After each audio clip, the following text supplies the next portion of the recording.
Καλωσορίσατε στην εκπομπή μας μεσημεριάτικο απόγευμα. Έχουμε σήμερα καλεσμένους διάφορους απλούς πολίτες, απλούς Έλληνες, οι οποίοι ήρθαν εδώ για να μας πούν τι ψηφίσανε, τους λόγους για τους οποίους ψηφίσαν το κάθε κόμμα, πως επίσης να κάνουμε και μια απλή συζήτηση για την επικαιρότητα και για τις ελπίδες που έχει ο καθένας από τις επαναληπτικές εκλογές. Αλλά επίσης να σχολιάσουμε και τα αποτελέσματα των εκλογών της 6ης Μαΐου. Ο κύριος Μινάς Παπαγεωργίου, γεια σας. Γεια σας. Εσείς τι κόμμα ψηφίσατε στις εκλογές την προηγούμενη Κυριακή? Ψήφισα το Παναθηναϊκό Κίνημα, Πάνκι. Ψηφίσατε Παναθηναϊκό Κίνημα, ένα κόμμα το οποίο δεν έχω ακούσει πολλούς να το ψηφίζουν. Ήμουν ένας από τους λίγους. Γιατί πάντα μου αρέσει να πρωτοτυπώ. Πείτε μας, τι ψηφίσατε εσείς?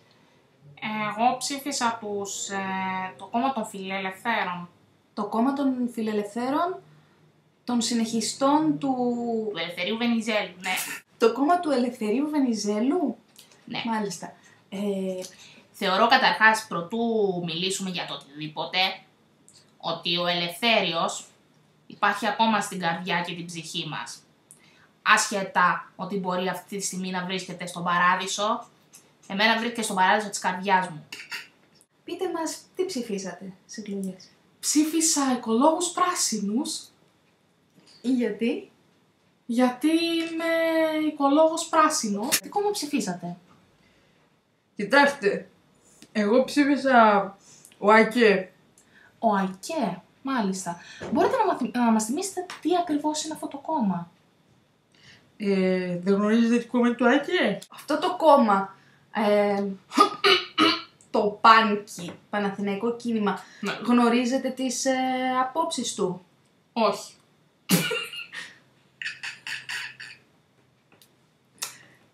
Δεν γνωρίζετε το πρόγραμμα που είχε για τις εκλογές? Όχι. Γνωρίζετε κάποιον υποψήφιο? Κανέναν. Μάλιστα. Είστε ευχαριστημένος από τα αποτελέσματα? Θα μπορούσαμε να είχαμε πάει και καλύτερα, αλλά εγώ δεν χάνω το κουράγιο μου για τη ζωή. Ασχολείστε με τον αθλητισμό? Βεβαίως. Τι ακριβώς κάνετε?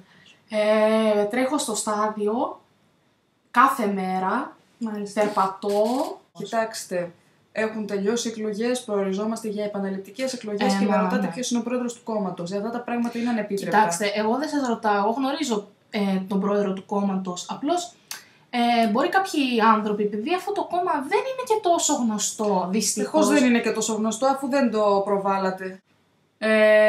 Πιστεύω ότι μας κορόιδευαν τόσα χρόνια οι πολιτικοί, ότι είναι όλοι γουρούνια, ότι τους αξίζει να μπουν στη φυλακή ισόβια, ότι έχουν εκλέψει το λαό και ότι ο λαός δεν αξίζει να τους ψηφίζει πια. Και όταν είδα τα αποτελέσματα, που έτσι έκανα ζάπινγκ και είδα τα αποτελέσματα πριν τον αγώνα, Θα ήθελα να σας ρωτήσω, ποιος είναι ο πρόεδρος του κόμματός σας? Ο Ελευθέριος Βενιζέλος. Ποιος είναι ο πρόεδρος του κόμματός σας? Ο Ελευθέριος Βενιζέλος, ξαναείπα. Ο Ελευθέριος Βενιζέλος, ο οποίος όμως δεν ζει πια. Βεβαίως, αλλά είναι ο ένας και ο αρχηγός. Θεωρώ ότι ο Ελευθέριος Βενιζέλος είναι ένας αρχηγός, τον οποίο πρέπει όλοι να υπακούμε, γιατί εμείς με αυτή την ιδέα πήγαμε ψηλά. Φτάσαμε εκεί που φτάσαμε. Και μας... Τι ποσοστό πήρατε στις εκλογές, κύριε Ελληνικάκη? Δεν θυμάμαι αυτή τη στιγμή, αλλά πήγαμε πάρα πολύ καλά. Μάλιστα. μα δεν είμαι πασοκτζής, είμαι οικολόγος πράσινος. Οι κυριότεροι εκπρόσωποι είναι ο Δημήτρης Καρτσούκας,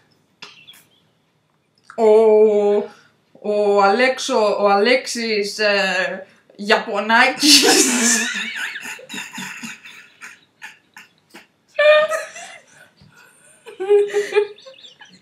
η Φλόρα Κομμουνιστάκη.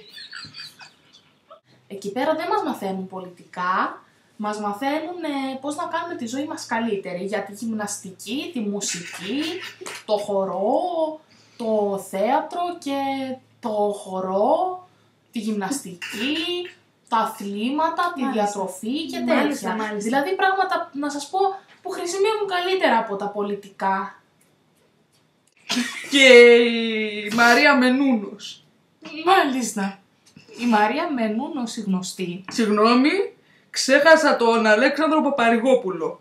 Μάλιστα. Ο οποίος είναι αλφα Αθηνών υποψήφιος. Βέβαια δεν εκλέγηκα. Δεν πειράζει.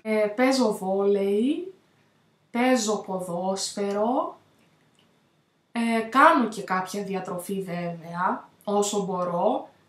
Μία φορά τη βδομάδα το γλυκάκι θα το φάμε, αλλά τρώω πράσινα συνήθως φαγητά, μαρούλια, τα πάντα, ό,τι είναι πράσινο. Το αγαπημένο μου χρώμα είναι το πράσινο και είμαστε πολύ ευτυχισμένη οικογένεια και ανακυκλώνουμε, έχουμε θετική σκέψη για όλα. Πιστεύουμε ότι ακόμα και το χειρότερο που θα μπορούσε να συμβεί σε καλό μας βγαίνει. Ήθελα να κάνω και μια ερώτηση, ας πούμε, έχετε, εκτός από την ανασυγκρότηση του ΚΚΕ, έχετε να προτείνετε κάτι άλλο, έχετε κάποιο άλλο στόχο για το μέλλον, κάτι το οποίο αφορά την επικαιρότητα, το μέλλον της χώρας, το τι θα γίνει, γιατί βλέπετε ότι είμαστε σε ένα πολύ κρίσιμο σημείο. Πρώτα θα ανασυγκροτηθεί το Κομμουνιστικό Κόμμα και μετά θα κάνουμε οποιασδήποτε αλλαγές χρειάζονται για να πάει η χώρα καλύτερα. Αλλά θεωρούμε ότι και προτεραιότητά μας είναι η ανασυγκρότηση του Κομμουνιστικού Κόμματος. Με έβαλε υποψήφιο Β' Αθηνών ο πρόεδρος, ο Λουκάς Κατσέλης. Όταν, συγχωρέστε με γιατί εδώ πέρα σημείωσα αυτό που μόλις είπατε, διορισμοί δημοσίων υπαλλήλων με δημόσιους διαγωνισμούς. Θέλετε να πείτε ότι θα διορίσετε δημόσιους υπαλλήλους? Και στρατιωτικοί εξοπλισμοί για την πραγματοποίηση των εθνικών διεκδικήσεων, βεβαίως. Ποιων εθνικών διεκδικήσεων, κύριε Ελληνικάκη? Των διεκδικήσεων της Ελλάδας, της εθνικής μας χώρας. Αν είσαι οικολόγος, η ζωή σου θα γίνει καλύτερη. Και κυρίως αν είσαι οικολόγος πράσινος. Δηλαδή είμαστε γνήσιοι σοσιαλιστές, γι' αυτό θέλουμε και την λεγόμενη κοινωνική συμφωνία, social contract, όπως είχε πει και ο Βολτέρος, ο Ρουσό, social contract. Ως προς το μνημόνιο, προτείνω να γίνει εθνοσυνέλευση. Εθνοσυνέλευση, δηλαδή δημοψήφισμα. Εθνοσυνέλευση η οποία να ψηφίσει νέο σύνταγμα. Μάλιστα. Ναι. Να χρεοκοπήσουν τα ξενικά κόμματα. Συγγνώμη, αλλά νομίζω ότι δεν υπάρχουν πια στην Ελλάδα ξενικά κόμματα. Υπάρχουν. Να κατοχυρωθεί το δικαίωμα της καθολικής ψηφοφορίας για τους άνδρες. Οι εκλογείς να μπορούν να δίνουν θετικό ψήφο σε όσους υποψηφίους θέλουν. Μισό λεπτό. Και να προβλεφτεί η ύπαρξη βουλής και γερουσίας. Πιστεύετε ότι δεν έχει κατοχυρωθεί ακόμα το δικαίωμα να ψηφίζουν οι άντρες? Οι άντρες ψηφίζουν, μάλιστα ψηφίζουν και οι γυναίκες. Μπορείτε να μου αναλύσετε την πολιτική αυτού του κόμματος? Δεν έχει. Η πολιτική του κόμματος είναι να είσαι οικολόγος. Ότι όντας οικολόγος και μάλιστα οικολόγος πράσινος, θα κάνεις καλύτερο τον κόσμο. Και τη νομιμότητα των δικαστικών και των δημοσίων υπαλλήλων. Αυτά τα πράγματα και την νομίζω ενίσχυση ότι... της μοναρχίας, φυσικά. Την ενίσχυση της μοναρχίας. Θεωρείτε ότι έχουμε μοναρχικό πολίτευμα, κύριε Ελληνικάκη? Όχι. Αλλά Να δημιουργηθεί μοναρχία. πώς το εννοείτε αυτό? Όπως τότε που κυβερνούσε ο Ελευθέριος Βενιζέλος, έτσι και τώρα να κυβερνήσει πάλι ο Ελευθέριος Βενιζέλος. Παρακολουθούσα ΑΕΚ ΠΑΟΚ. Πριν τον αγώνα πήρα τα αποτελέσματα, λέω Εάση, Χτύρ. Ποιος τους ψήφισε αυτούς τους αλήτες? Εγώ το Παναθηναϊκό κίνημα δεν ήξερα τι ήτανε. Μάθατε? Όχι. Δεν ήξερα τι ήτανε και γι' αυτό το λόγο το ψήφισα. Γιατί δεν ήθελα να ψηφίσω τα μεγάλα.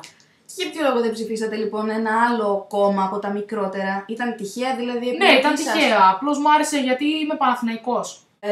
Παρακαλώ. Ως προς το μνημόνιο έχετε Ποιο μνημόνιο? Σας ευχαριστούμε πάρα πολύ που ήρθατε στην εκπομπή μας. Να είστε καλά. Χάρηκα πάρα πολύ. και εύχομαι η ζωή σας να είναι πάντα πολύ καλή.